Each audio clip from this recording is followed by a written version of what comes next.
My parents did just well enough so that I could grow up poor around white people.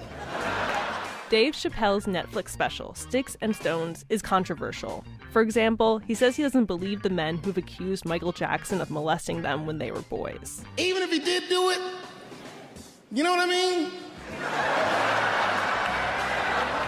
I know more than half the people in this room have been molested in their lives. But it wasn't no Michael Jackson, was it? Some people have called for Chappelle to be blacklisted, or canceled. But crossing the line like this isn't anything new. People have been offended by comics since there were comics.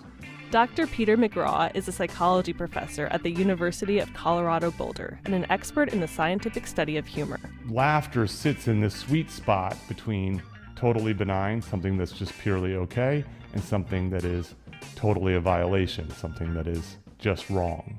McGraw says what has changed, though, is the feedback is louder because of social media.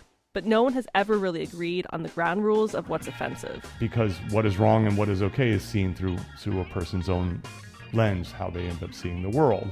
So I decided to ask a few comedians and improv artists how they see it, whether they feel like audiences are often too easily offended.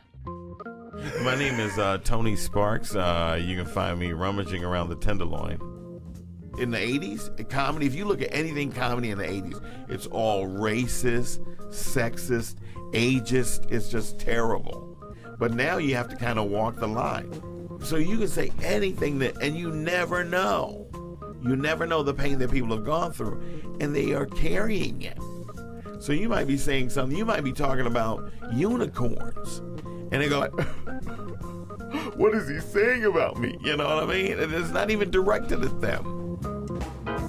I'm Janet Coleman. I'm the author of the book On the Compass, which is the improvisational theater that revolutionized American comedy.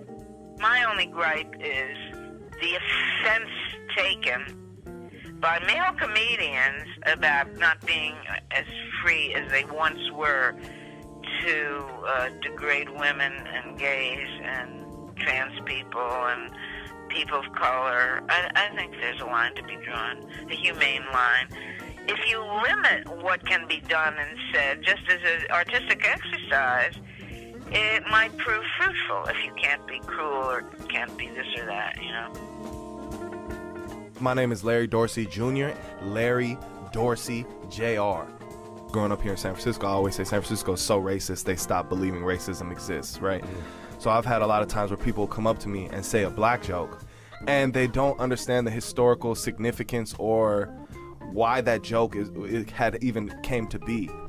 We have to talk and educate these people who may be ignorant. And then also, if they do not want to change, we have to be willing to say, okay, as long as you're not out here like trying to kill people, we have to be willing to accept people with different point of views.